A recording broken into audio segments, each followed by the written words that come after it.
Νέο χτύπημα του Ρώσου Προέδρου Βλαντιμίρ Πούτιν εναντίον όλων όσων επιβουλεύονται την ασφάλεια της Ρωσικής Ομοσπονδίας είχαμε πριν από λίγο, αφού διεξήχθη τηλεδιάσκεψη ανάμεσα σε αυτόν και τα μόνιμα μέλη του Συμβουλίου Εθνικής Ασφάλειας με θέμα την εισαγωγή σύγχρονων τεχνολογιών για τη διασφάλιση της άμυνας και της ασφάλειας του κράτους.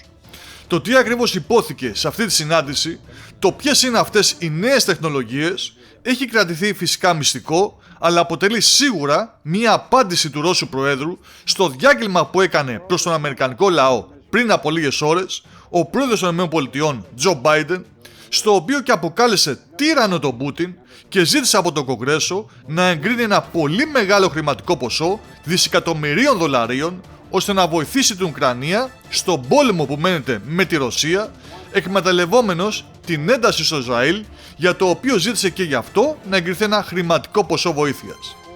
Επιστρέφοντας όμως στη ρωσική τηλεδιάσκεψη, να πούμε ότι συζητήθηκαν και ανταλλάχθηκαν απόψεις και για τα πιο πιεστικά ζητήματα της τρέχουσας ατζέντας, όπως αναφέρει η Ρωσική Προεδρία, εννοώντας προφανώς τις τρέχουσες γεωπολιτικές εξελίξεις, ενώ εντύπωση προκαλούν και τα σημερινά δημοσιεύματα σε ρωσικά μέσα ενημέρωσης ότι την ίδια μέρα που εγκρινόταν στη Ρωσική Βουλή η απόσυρση της επικύρωσης της συνθήκης για τις πυρηνικές δοκιμές, οι ΗΠΑ διεξήγαγαν υπόγεια πυρηνική δοκιμή.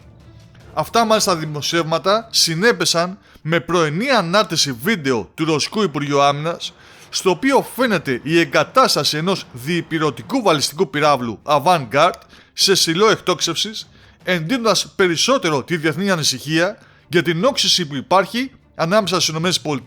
και στη Ρωσική Ομοσπονδία και για τη συνεχή αναφορά σε πυρηνικά όπλα και μια πιθανή πυρηνική σύγκρουση.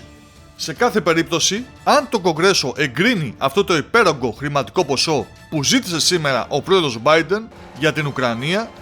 τότε θα δούμε σίγουρα να ανεβαίνει ακόμα περισσότερο το θερμόμετρο ανάμεσα στις ΗΠΑ και Ρωσία και τον Βλαντιμίρ Πούτιν να απαντάει ακόμα πιο σκληρά.